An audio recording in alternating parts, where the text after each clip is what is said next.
రోగాన్ని నిరోధించే మంత్రాలు ఉన్నాయా అంటే ఖచ్చితంగా ఉన్నాయి. మంత్రాలు ఎలా నిర్మిస్తారు అంటే ఒకదానికి ఒకటి ఒక ఫార్ములా లాగా పనిచేసే విధంగా మంత్రాలు నిర్మిస్తారు. మంత్రం చదివేటప్పుడు ఆ శబ్దానికి ప్రతిస్పందించే ప్రకృతిలోని కొన్ని శక్తులు మన శరీరాన్ని ఆకర్షిస్తాయి. అప్పుడు మనకు రోగ నిరోధక శక్తి, మనోధైర్యం, బలం లభిస్తాయి. ఒకప్పుడు వైద్యులు ఔషధంతో పాటు మంత్రాన్ని కూడా ఇచ్చేవారు. ఆ మంత్రాన్ని చదివి ఔషధం తీసుకోమని చెప్పేవారు.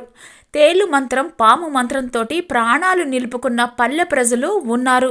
అలాంటి కొన్ని మంత్రాలు. ఒకటి నారాయణీయం. గురువాయూరు శ్రీకృష్ణుడి గురించి రాసిన 1000 పద్యాల అద్భుతమైన వర్ణన. ఈ శ్లోకాలు జబ్బుతో ఉన్నవారు కానీ లేదా వారి కోసం ఎవరు చదివినా భయంకరమైన ప్రాణాపాయ జబ్బులు, క్యాన్సర్, దీర్ఘకాలిక రోగాలు నశిస్తాయి. కృష్ణుడి పైన పద్యాలు, వాటి అర్థాలు ఎంతో భక్తి భావనతోటి ఉంటాయి. చక్కటి ఆరోగ్యం, ఆలోచన కలిగిస్తాయి. 2 వైద్యనాథ్ స్తోత్రం.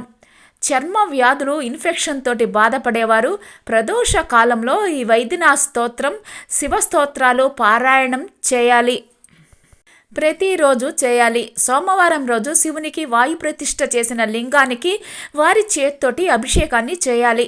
ఆరుద్ర నక్షత్రం రోజు ప్రదోష కాలంలో ఆరోగ్యం ప్రసాదించమని వేడుకోవాలి.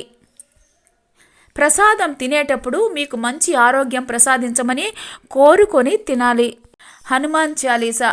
చిన్నవి తరచూ వచ్చే జ్వరాలు, కీళ్ల నొప్పులు, ఊబకాయం, తిన్నది అరగకపోవడం, వంటికి పట్టకపోవడం, తరచూ నీరసం లాంటి కారణం తెలియని రోగాల నుంచి ఉపాయం హనుమంతుడి గుడి సందర్శన. హనుమాన్ చాలీసా రోజు చదవడం.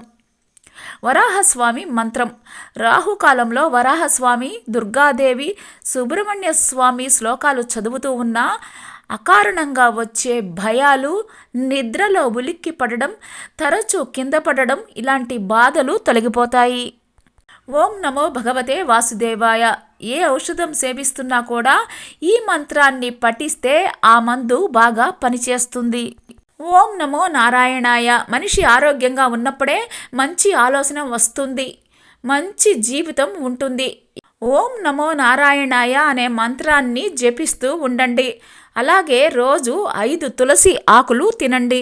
తులసి మొక్క ఆక్సిజన్ని ఎక్కువగా విడుదల చేస్తుంది.